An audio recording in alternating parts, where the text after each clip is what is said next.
तुमच्या माहितीसाठी जेव्हा पती पत्नीमधले वाद टोकाला जातात तेव्हा सगळ्यांना वाटतं की आता फक्त घटस्फोट हाच शेवटचा मार्ग उरलाय।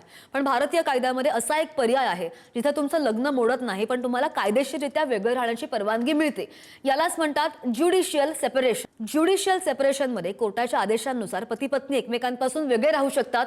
यामध्ये तुमचं लग्नाचं नातं कायदेशीररित्या संपत नाही। म्हणजेच काय होतं, तुम्ही विवाहितच राहता पण तुम्हाला एकत्र राहण्याची सक्ती नसते। हा पर्याय अशा लोकांसाठी उत्तम आहे ज्यांना लगेच घटस्फोट घ्यायचा नाहीये किंवा ज्यांना आपल्या नात्याला सुधारवण्यासाठी थोडा वेळ आणि स्पेस हवी असते। याचा सगळ्यात मोठा फायदा म्हणजे जर काही काळ वेगळं राहिल्यानंतर तुम्हाला पुन्हा एकत्र यावंसं वाटलं तर तुम्ही कोर्टात अर्ज करून ही ऑर्डर रद्द करू शकता आणि पुन्हा संसार नव्यानं सुरू करू शकता।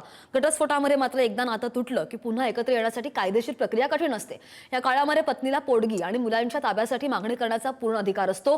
अनेकांसाठी ज्युडिशियल सेपरेशन ही घटस्फोटाची पहिली पायरी असू शकते। जर वर्षभर वेगळं राहूनही वाद सुटले नाहीत तर याच आधारावर पुढे घटस्फोटासाठी अर्ज करता येतो। हा कायदा हिंदू विवाह कायदा कलम 10 अंतर्गत येतो। थोडक्यात सांगायचं तर हे नातं टिकवण्यासाठी दिलेलं एक प्रोबेशन किंवा संधी आहे असं म्हणता येईल। कायदेशीर माहिती महत्त्वाची आहे, नक्की शेअर करा। अशाच कायदेशीर अपडेट्ससाठी फॉलो सुद्धा करा। शिकूया AI ची क्रांती, चला करूया MSCIT।